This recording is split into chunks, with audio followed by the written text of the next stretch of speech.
એ 17,000 આપ્યા પછી મેં એમ કર્યું તો કે મારે શું કરું, કશું જ નથી, પૂરું થઈ ગયું. મારું બેંકોમાં લોનોના NPA થયેલા હતા એકાઉન્ટ, બહુ મોટી રકમ હતી. બેંકના પ્રોબ્લેમથી ડરતો પહેલાં, ફોન આવે તો હું દૂર ભાગું, બેંકવાળા આવે તો ઘેરથી જતો રહું, એને રિસીવ ના કરું. પણ ખબર પડી કે હું આ રીતે ક્યાં સુધી કરી શકીશ. એ લોકોને સરેન્ડર જ થયું.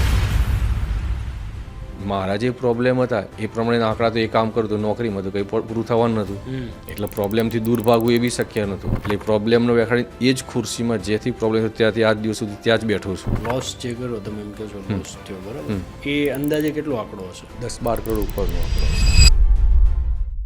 2017, 18, 19 એ 3 વર્ષ અઠવાડિયામાં 2 દિવસ હું કોર્ટમાં કાઢતો. કોર્ટમાં જતો પહેલાં શરમ આવતી. એકદમ ઇજ્જતવાળા વ્યક્તિ ગામમાં, સોની એટલે મહાજનની ઇજ્જત કેવી હોય? સૌથી ઊંચી.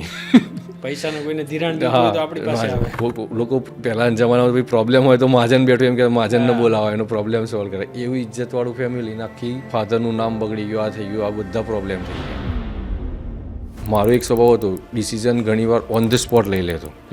એમાં ફાયદો બી થયો છે, નુકસાનનું કારણ બી એ જ હતું. પ્રોપર્ટી લેવાની ઓન ધ સ્પોટ ડિસિઝન લઈ લીધું, ભાઈ 4 કરોડની પ્રોપર્ટી છે, લઈ લો, વાંધો નહીં આવે. ફાધરનું જે બહુ મોટું નામ હતું અમારા સમાજમાં, અમારા ગામમાં, એ મારાથી જ બગડ્યું હતું. એ પાછું એનાથી મોટું થાય એ માટે એમનું જ નામ રાખ્યું. ગુજરાતનું એક નાનું અમથું સિટી, અને ત્યાંથી પૂરું ભારતમાં તમારો માલ પહોંચાડવાનું સપનું, અને એમાંય પાછી પોતાની મૂડી નહીં, અને 2 વાર એટેમ્પ કર્યું, છતાં પણ આવું સપનું જોવું, એમ થોડો ડર ન લાગ્યો તમને? કામનો અનુભવ હતો, અને જશે તો કેટલું નુકસાન જશે. સોનું તો આપણું જ છે ને. તમારી જ્વેલરી મેં જોઈ બધી, તમે પ્રાઇસ એટલી એફોર્ડેબલ રાખી છે ને બધી, કે આમ તરત નોર્મલ માણસને, નાના માણસને બધાને પોસાય. પહેલેથી જ એક શોખ હતો કે કંઈક નવું લાવું, નવું જ જોઈએ, સારું જોઈએ.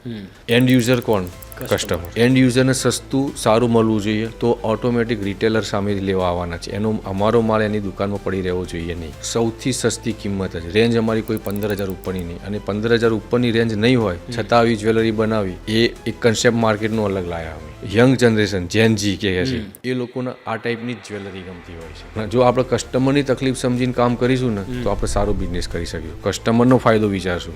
સોની ખાલી સોનું નથી આપતા, પણ એની સાથે પિત્તળ પણ આપી દે છે. તમારી પ્રોડક્ટમાં તો આવું નથી ને? એમ ના, અમે તો બહુ કરીએ છીએ.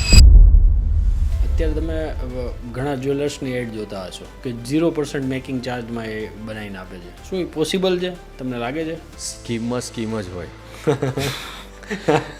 સ્કીમ જ હોય. હવે આ ગોલ્ડ અને સિલ્વરના ભાવ જે આટલી સ્પીડથી જે વધે છે, એનું શું કારણ હોઈ શકે તમારા હિસાબથી? 25 કરોડથી -12 કરોડ સુધી પહોંચ્યા, ને 12 કરોડથી પાછું 30 કરોડ ટર્નઓવર સુધી પહોંચ્યા. મને એક વાત કોમન મળી કે તમારી આ ભલે જ ગમે તેટલા ચડાવ ઉતાર આવ્યા હોય, પણ એક વસ્તુ કન્ફર્મ હતી કે તમારી દાન જ ખરાબ નહોતી ક્યાંય કોઈ જગ્યા પર.